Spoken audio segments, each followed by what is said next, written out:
পশ্চিমবঙ্গ সরকারের উদ্যোগে কালিয়াগঞ্জের ধনকৈল অঞ্চলে বিকশিত ভারত জি রামজি প্রকল্পে বৃক্ষরোপণ অভিযানের সূচনা হলো। পঞ্চায়েত ও গ্রামোন্নয়ন দপ্তর এবং বন দপ্তরের যৌথ উদ্যোগে মঙ্গলবার দুপুরে ধনকৈল কিষাণ মান্ডি সংলগ্ন বালাপুকুর শ্মশান ময়দানে বৃক্ষরোপণ অভিযান সূচনা অনুষ্ঠানের আয়োজন হয়। উপস্থিত ছিলেন উত্তর দিনাজপুর জেলা শাসক দপ্তরে বিকশিত ভারত জি রামজি প্রকল্প নোডাল অফিসার রথিন বিশ্বাস, রায়গঞ্জ বন বিভাগের ডিএফও ভূপেন বিশ্বকর্মা।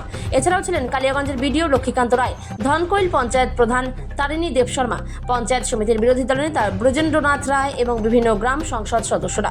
কেন্দ্রীয় সরকারের বিকশিত ভারত জি রামজি প্রকল্পের 125 দিনের কাজ অধীনে কর্মসংস্থান ও সবুজায়ন বৃদ্ধির উদ্দেশ্যে মঙ্গলবার রাজ্য জুড়ে একদিনব্যাপী বৃক্ষরোপণ অভিযান কর্মসূচি উদযাপন করছে পশ্চিমবঙ্গ সরকার।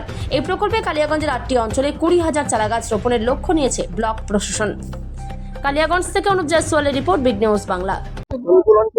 অধীনে বিজেপি রামজি কর্মসূচির অন্তর্গত বৃক্ষরোপণ কর্মসূচি হলো, এই কর্মসূচি সম্বন্ধে কি বলবেন?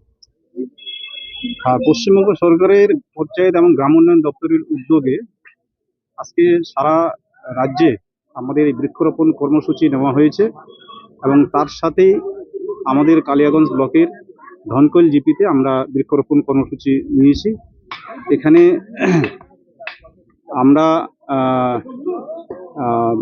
জনসাধারণ এবং সেই সাথে যারা জনপ্রতিনিধি রয়েছে তাদেরকে এখানে ডাকা হয়েছে এবং আমাদের ডিস্ট্রিক্ট অ্যাডমিনিস্ট্রেশন থেকে অফিসিয়ালরা এসছেন, সবাইকে নিয়ে আমরা এই বৃক্ষরোপণ কর্মসূচি আজকে করছি এবং আমাদের কালিয়াগঞ্জ ব্লকে টোটাল আমরা প্রায় 20,000-এর মতো আজকে বৃক্ষরোপণ কর্ম করছি আর কি।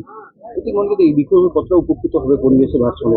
এতে যেমন কর্মসংস্থান সৃষ্টি হবে এবং সেই সাথে আমাদের পার্মানেন্ট অ্যাসেট যেটা সবুজায়ন, সেই জিনিসটাও সম্ভব হবে এবং এই লক্ষ্য নিয়ে আমাদের রাজ্য সরকার এগিয়ে চলছে এবং নতুনভাবে নতুন রূপে আমরা এই কর্মসূচি শুরু করছি, যাতে একটি চারা গাছও যাতে না মরে সেই জিনিসটা আমরা দেখব।